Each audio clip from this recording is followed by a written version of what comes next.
Hi, guys! Are you ready for Chapter 9 of The Enormous Egg? Let's see what happens next. After breakfast, Dr. Kennedy and Dr. Zemer went out on the front porch to make plans. Dr. Zemer beckoned to me to come with them, but Dr. Kennedy didn't pay any attention to me at all. I agree with you, of course, Zemer, Dr. Kennedy said, stretching out in the old wicker chair and crossing his long legs. We've got to release some sort of story to the press about this remarkable animal. We could call the museum in Washington and give them all the details, and they can pass it on to the Associated Press and the other news services. Of course, the radio will pick it up right away, and it'll be all over the country in no time. And then the excitement begins, Dr. Zemer said. Yes, exactly. Now, my point is this. I think we should have this animal safely tucked away in the National Museum before we begin to spread the news. It's too valuable to take any chances with it. Why, it's the most important living specimen in the whole world. We should put it in an air-conditioned, thermostatically controlled, constant humidity glass compartment and keep the animal away from the drafts, germs, insects, crowds, and sudden changes of temperature. We wouldn't want to have crowds of people climbing all over us before we have a chance to crate the thing up and get it down to Washington.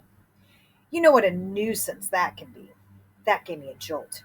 Were they going to take Uncle Beasley right off like that? I hadn't expected that to happen, but Dr. Zemer looked over at me and winked. Hold on a minute, Kennedy, he said. Have we asked the owner about this? Maybe he has other plans for his dinosaur. The owner? What do you mean? Well, this dinosaur happens to belong to Nate Twitchell. Perhaps he doesn't want his dinosaur to go off to a museum. He may even want to keep it himself. Kennedy sat up suddenly. Well, he'll sell it, won't he? He turned to me. How about it, boy? We can give you $100 for your animal, right as it stands. You wouldn't want to turn down an offer like that, would you? How about it? $100? That was an awful lot for one little dinosaur.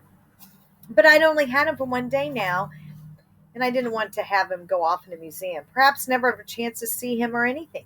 It just didn't seem right to sell him like that. I shook my head. No thanks, I said. I don't think I better sell him. Well, $150 then? How about that? I shook my head again. Dr. Kennedy sort of tightened up his mouth and he turned to Dr. Zemer. What's the matter with the boy anyway? Are all New Hampshire people as stubborn as that? Dr. Zemer smiled. They're not stubborn, Kennedy. They just like to do things their own way. It's a very admirable quality. Dr. Kennedy was frowning. Now look here, boy. This is an important matter. This dinosaur is extremely valuable to science. We've never had anything like it, and we may never again. But what it is to you, it's just a big lizard. It wouldn't make a good pet. It would be hard to feed and take care of. It couldn't stand cold weather. It would be just a nuisance to you. I wouldn't mean anything. It wouldn't mean anything to a boy your age. Why don't you let us have it? But he's mine, I said. He's kind of a friend. I wouldn't want to sell him. Kennedy got up and began walking up and down the porch, waving his long arms. But don't you see what it means? Scientists all over the world would give anything to be able to study this dinosaur. You wouldn't want to stand in the way of science, would you? Well, no, I said. But can't the scientists come here and study him? I don't mind if they study him as long as I can keep him. Dr. Zemer grinned at me. I guess you better give it up, Kennedy. The scientists will have to come up here to freedom, whether they like it or not.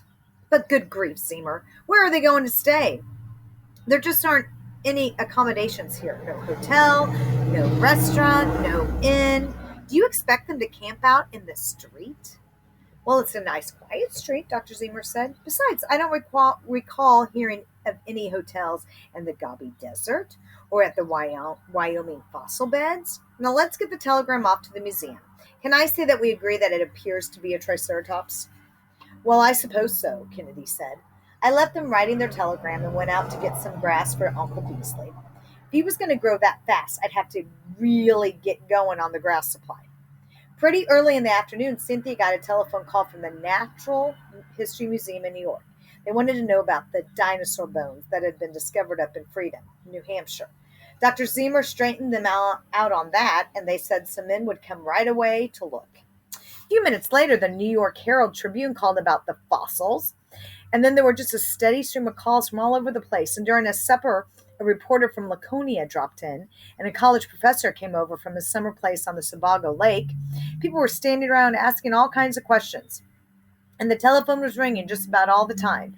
And then, when we listened to the news on the radio, we heard a deep voice saying, "And the strangest news tonight. Folks come from the little village of Freedom, New Hampshire, where they claim a dinosaur has hatched out of a hen's egg at the home of Mr. Walter Twitchell. Two scientists from the National Museum in Washington have examined the animal and report that, to their best of their knowledge, it is a healthy specimen of a Triceratops, a dinosaur that became extinct about 60 million years ago. So far, the two scientists have offered no explanation for the fact that it's an ancient reptile has hatched from a hen's egg."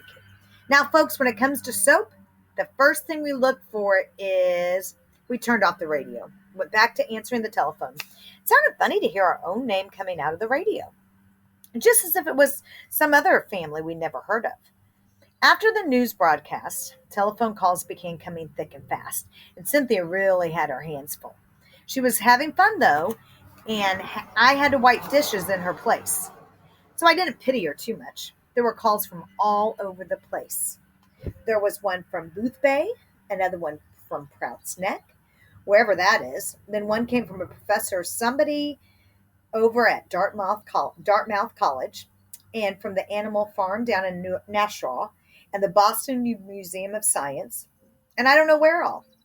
It kept on all evening, and finally Pop told Miss McBeebe, the telephone operator, that we were all going to bed and not to ring our number anymore until morning.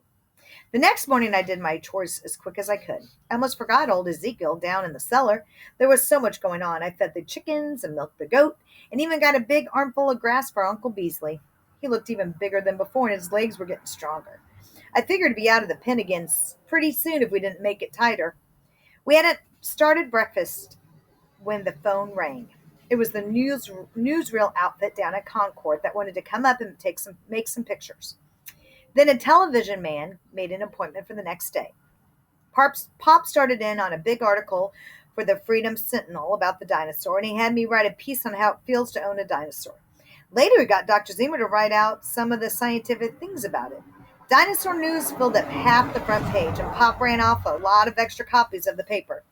"Well," Pop said, "I guess the town of Freedom's back on the map again. It's the first time anybody's heard of us since back in 1932, when we had the eclipse up here. We better make the most of it while we can. Even a dinosaur won't make us famous for long. Nate, you better take about 50 copies of the paper over to the grocery store. We can put some on the table in the front of the house." Pretty soon, some of the neighbors began to drift in to look at the dinosaur. Mrs. Parsons looked at it and kind of shuddered. Joe Champagne's father just stared and shook his head. Mrs. Dunn brought her two children over to see the funny animal. And then she went into the house to talk to Mom, and I had to keep stopping them from throwing stones at Uncle Beasley. They're only little kids, but they sure can be a nuisance. Dr. Zimmer and Dr. Kennedy came over, and right after the newsreel truck drove up, the men got out a lot of the equipment and cameras and stuff and dragged wires all over the place. They took pictures of the house and had me pick up Uncle Beasley and feed him some grass. And I had to say something to the microphone about how I first saw him after he hatched out. And then Dr. Zimmer had to make a sort of a speech about what kind of dinosaur it was and what a big thing this was for science, and so on and on and so on. We all got pretty tired of being told to stand here and stand there and do this and do that.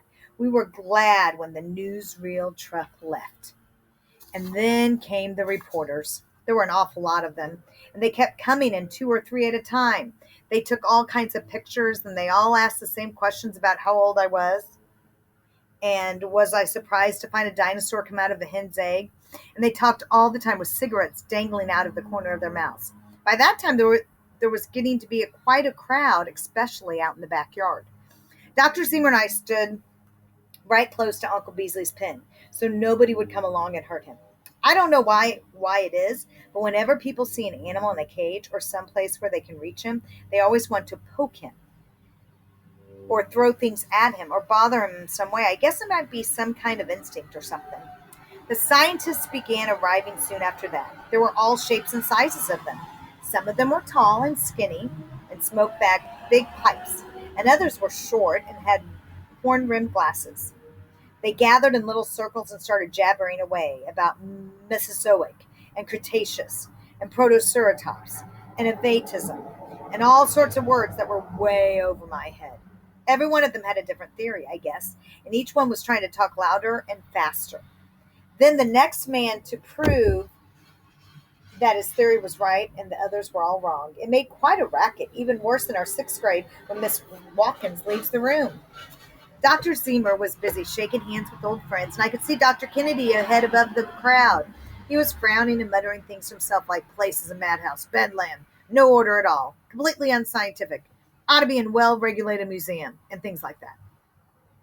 I went to get another armful of grass and fed it to Uncle Beasley. All the scientists crowded around and watched me, and of course they all had to argue about that. Someone said something about mandibles, and they had to thrash that all out. And then there was a hot argument about three-root molars, and it went on way for the longest kind of time.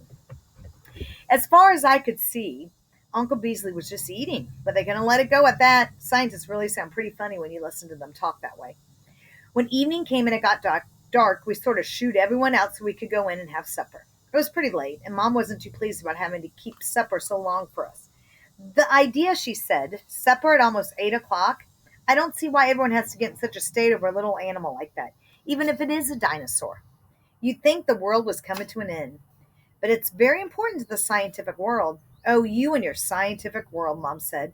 I should think the scientific world would know when it was time to go home for supper, instead of hanging around to all hours and making people late for their meals. I don't think Mom ever could see what was so important about dinosaurs. Chapter 10's next. We'll do it next time.